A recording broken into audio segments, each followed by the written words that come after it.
Marhaban yang agung. Dipersembahkan oleh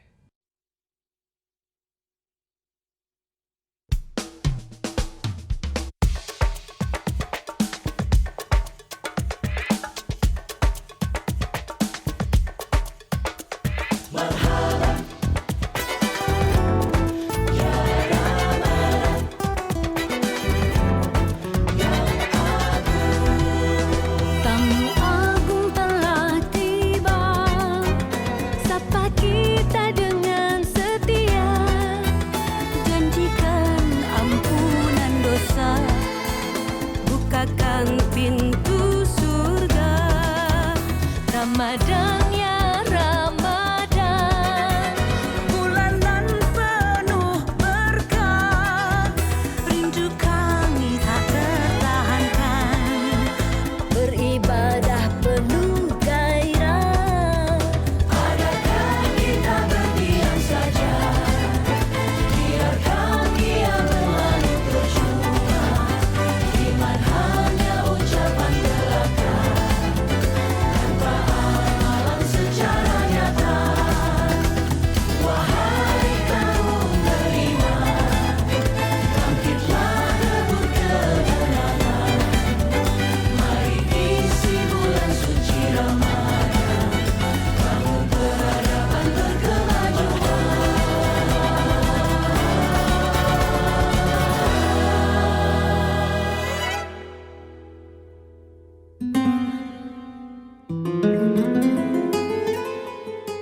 Bumi Serambi Mekah adalah kawasan suku bangsa Aceh yang hampir seluruh penduduknya memeluk agama Islam.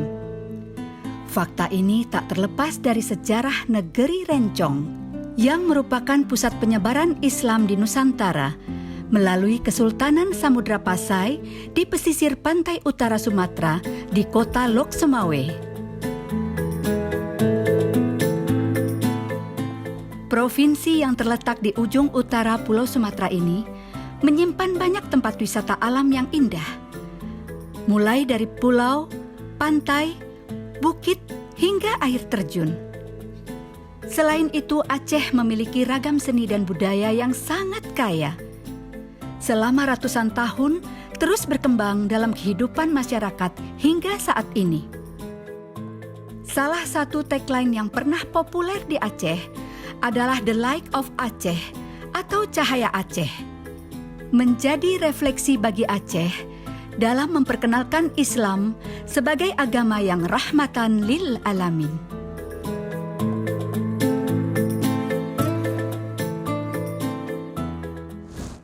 Iya, kalau lihat Aceh itu ya Masya Allah, daerah yang sangat islami, kemudian budayanya, lokal wisdomnya juga tentunya ya, pasti mengarahnya ke tentang keislaman juga. Ya, karena di Aceh ini pernah ada Kesultanan Islam, bahkan termasuk yang tua ya, kalau tidak yang tertua di Nusantara ini ya, seperti kita kenal di Pasai, sehingga juga Aceh secara keseluruhan diberi predikat khusus atau istimewa ya.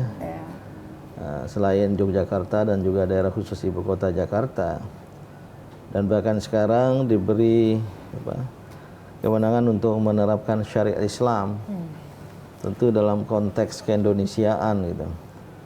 Nah, karena Aceh sebagai daerah yang sangat kental dengan keislaman, dan masyarakat Aceh adalah sangat terkenal dengan ketaatan beragama ya. Bahkan tari-tarinya pun juga bernuansa ke Islam. Apa nama tari terkenal Aceh itu? Ya, seperti tari Saman, Sedati. Itu gimana juga di kalangan kaum sufi ya, tarekat. Itulah yang terjadi di Aceh gitu. Atau versi Aceh dari tarekat ya, seperti itu. Dan tari Saman itu kita nggak bosan melihatnya ya. Dan gerakannya itu kan sebenarnya susah, tapi dia iramanya tuh Masya Allah. Nggak boleh ada yang tidak berdisiplin satu. Betul. Ya. Dan mungkin juga perlu kita dengar nanti penjelasan dari tokoh Aceh ya.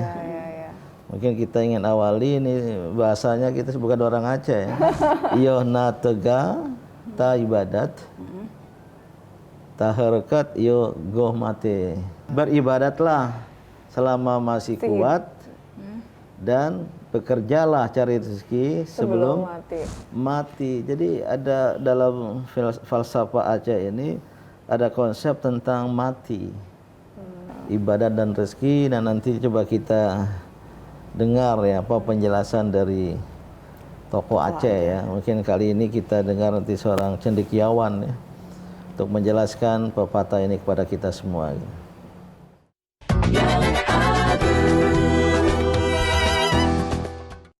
Dipersembahkan oleh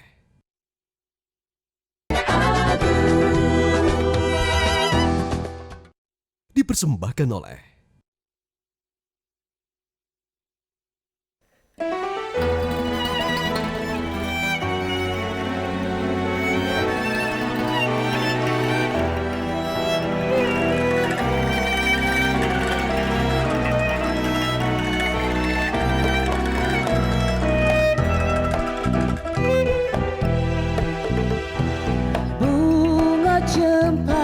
bunga cempa megah di Aceh, bunga telabe indah lagu indah.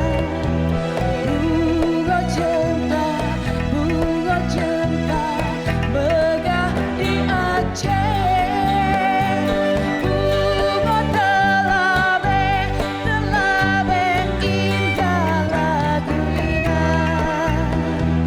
Putih kuning berjumpa merah, bunga si ulai indah lagu indah. Putih kuning berjumpa merah, bunga si ulai indah lagu indah.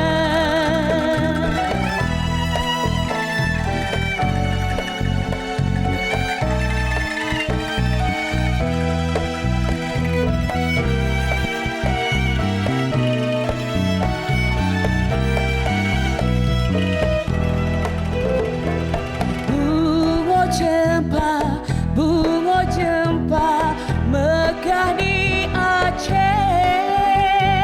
bunga telabe indah lagu indah. Putih kuning berjumpa merah, bunga si ulai indah warnanya. Putih kuning berjumpa merah, bunga si ulai indah lagu indah.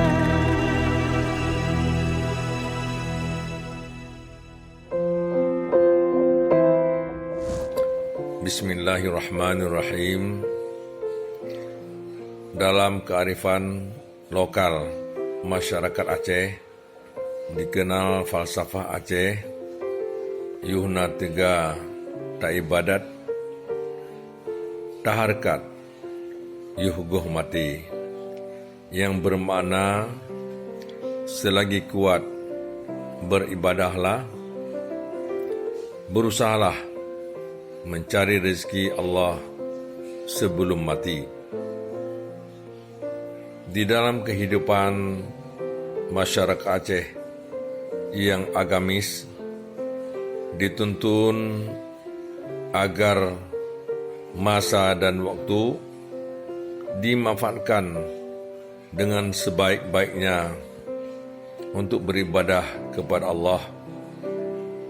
Di samping juga dipergunakan untuk mencari kebutuhan untuk kehidupan.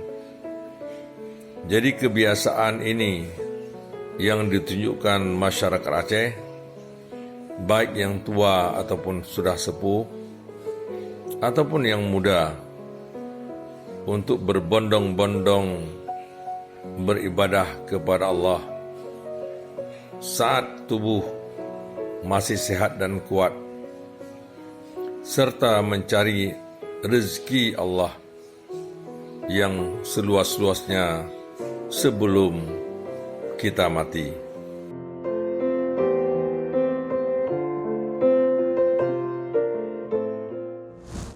Menarik sekali kearifan lokal dari Aceh ini ya. Beribadahlah selagi kuat, mencari rejeki sebelum mati.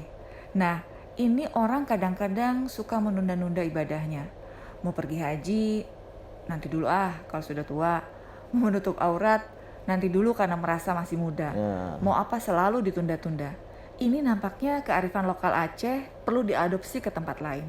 Nah, kapan menampilkan busana muslimah, memakai busana muslimah? Belum dapat hidayah ya. Hatinya dulu katanya dijaga. Ya nggak akan dapat hidayah kalau niatnya tidak ada gitu. Tapi pesan dari pepatah Aceh ini menarik, penting ya.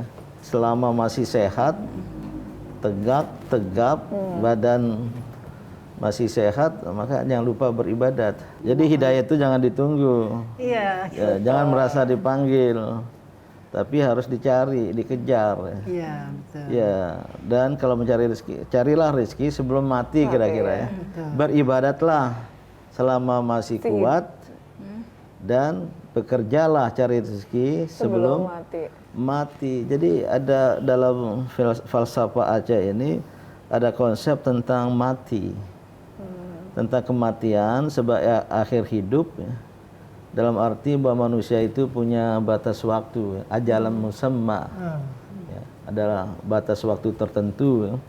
Dalam hidup ini yang harus diisi dengan ibadat, dengan perbuatan mulia, termasuk mencari rezeki. Mencari rezeki itu ibadat loh. Betul. Sampai dikatakan juga beda itu di dalam hadis kan, sebaik-baik rezeki itu adalah nafkah seorang ayah kepada anak dan nafkah seorang suami terhadap istrinya. Sungguh mulia sekali sebetulnya. Iya, jadi kewajiban suami cari rezeki ya. Iya. Untuk memberi nafkah kepada istri dan anak-anaknya gitu ya. Iya, betul. Tapi kembali ke pepatah ini ya.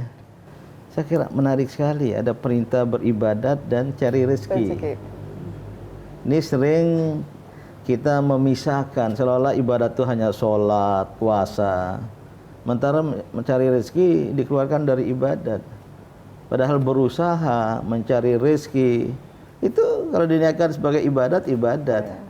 Dan marilah kita isi hidup ini dengan ibadat dalam berbagai macam aktivitas tadi itu selama masih bisa. Sebab kalau sudah tidak bisa, badan sudah loyo. Dan kalau diniatkan dengan ibadah tidak akan terasa lelah.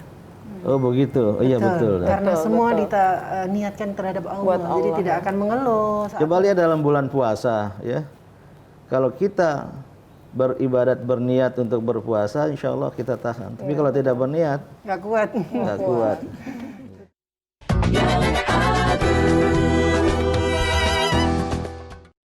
Dipersembahkan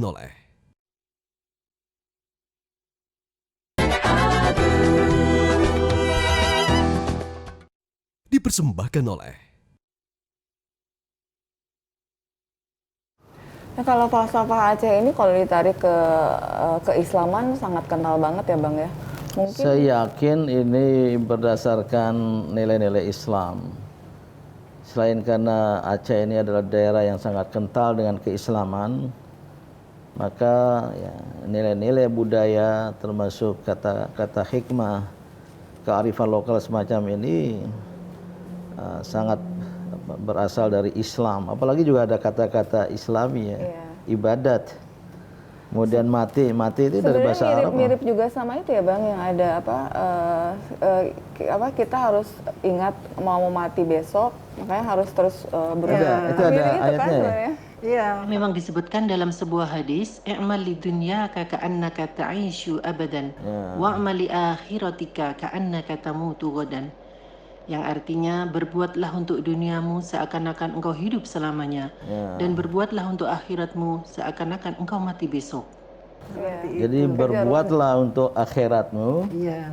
Ya, i'mal li akhiratika ka'annaka tamutu ghada, seolah-olah kamu akan mati besok. Ya, betul. Ingatlah akhirat terus. Artinya diisi dengan ibadat karena kita mau mati besok. Tapi wa'mal li Dunia dunyaka, ka'annaka ta'ishu abadan. ya, berbuatlah untuk dunia seolah-olah kita akan hidup selamanya gitu. Iya, Oh ya, ini saya kira Mirip ya? dasar dari pepatah Aceh ini, yang intinya ada satu konsep tentang apa? Ajal. Bahwa kehidupan manusia berdasarkan ajal. Ajal itu semacam ketentuan dari Sang Pencipta. Jadi kontrak kehidupan gitu ya. Iya. Karena kita tidak tahu kapan mati, Iya. di mana dan Kapan? bagaimana. Iya, Ya, betul. kapan, di mana dan bagaimana itu. Maka isinya ibadat. Ya, termasuk pesan dalam bulan Ramadan, jangan tunggu Lailatul Qadar. Pada malam kesekian, ke-17, malam ganjil pada akhir. Akhirnya menunggu Lailatul Qadar saja. Beribadatlah dari awal Ramadan sejak sekarang ya. Mencari rezeki itu bisa menjadi ibadat. Kalau diniatkan untuk ibadat. Jadi apapun profesi kita sebagai kaum beriman ini, termasuk mohon maaf pemulung Iya. yang ingin menyandarkan kehidupannya pada sekedar ya mengolek si, ya itu kalau diniatkan ibadat ya dapat pahala. Maka kalau apapun kehidupan kita dalam profesi kita masing-masing, kalau bismillah kita niatkan untuk ibadat semata-mata karena Allah, dan semata-mata dengan hasil rezeki ini nanti saya bisa menghidupi keluarga, menafkahi keluarga, insya Allah akan dapat rezeki itu. Karena Allah yang telah menyediakan rezeki di buminya ini. Tapi yang kedua, dapat pahala. Jadi bahasa Arabnya dapat ujroh. Ujroh itu balasan material. Kan dapat rezeki kan, honor kalau sedang syuting atau jadi apa gitu. Tapi begitu niat dan ibadat semata-mata karena Allah, saya mencari rezeki yang telah disediakan oleh Allah di buminya ini. Dan kalau saya dapat rezeki, saya akan bisa menghidupi keluarga, bisa beramal, berzakat, berinfak, bersedekah, dapat pahala, dapat ajrun. Jadi ada ujroh, ada ajrun. Nah, cuma nih konsep ibadat selama tegan. Ibadat itu bukan semata-mata apa ya, aktivitas, kegiatan. Sebab kalau umat Islam memahami ibadat sebagai kegiatan, sebagai aktivitas, mereka akan terjebak pada rutinitas. Ibadat taraweh seperti sudah melaksanakan kewajiban, atau berpuasa. Kalau sekedar itu, ya kita terjebak pada rutinitas, aktivitas yang kita lakukan secara terus-menerus. Tetapi ibadat itu ada konteks ya, esensinya itu mendekatkan diri kepada Allah. Jadi taqarrub ilallah, mendekatkan diri kepada Allah Subhanahu wa taala. Bila perlu kita berada sedekat-dekatnya dengan Allah. Liqa rabbih dalam bahasa Arab. Setelah bertemu, namun setelah itu kita turunkan nilai-nilai kebaikan Allah itu. Betul. Nah, kita internalisasikan, jadilah akhlak. Akhlak itu adalah sesuatu yang dikembangkan terlahir dari makhluk. Kita manusia makhluk. Setelah kita berhubungan dengan Al-Khaliq. Al-Khaliq kita turunkan nilai-nilainya, sifat-sifat kebaikannya, Al-Asmaul Husna. Maka jadilah kita makhluk yang berakhlak sesuai dengan akhlak Allah. Itulah akhlak lahir dari hubungan antara makhluk dengan Khaliq. Kearifan lokal yang kita bahas ini pertama diharapkan dapat direvitalisasi oleh pemiliknya, itu orang-orang Aceh. Karena boleh jadi ada yang tidak paham atau bahkan lupa, generasi baru. Nah, dan tidak mustahil kearifan lokal dari daerah-daerah di Nusantara ini kita naikkan kemudian menjadi kearifan nasional, menjadi seluruh milik seluruh bangsa Indonesia. Dan disinilah kemudian kita bisa ya menerapkan Bhinneka Tunggal Ika itu secara sejati.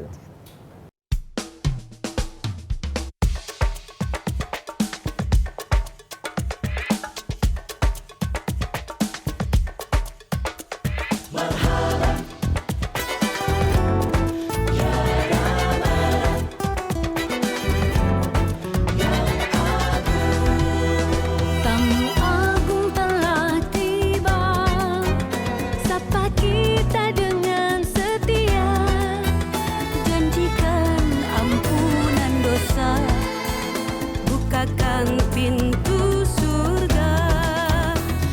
Adanya Ramadan, bulanan penuh berkah, rindu kami tak tertahankan, beribadah penuh gairah. Adakah kita berdiam saja, biarkan dia berlalu percuma, iman hanya ucapan belaka, tanpa amalan secara nyata. Wahai kaum beriman, bangkitlah rebut kebenaran, mari isi bulan suci Ramadan, bangun peradaban berkemajuan.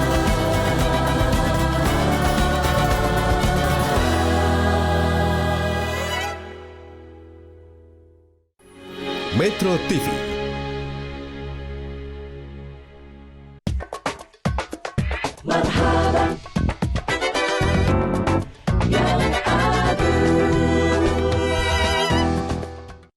Dipersembahkan oleh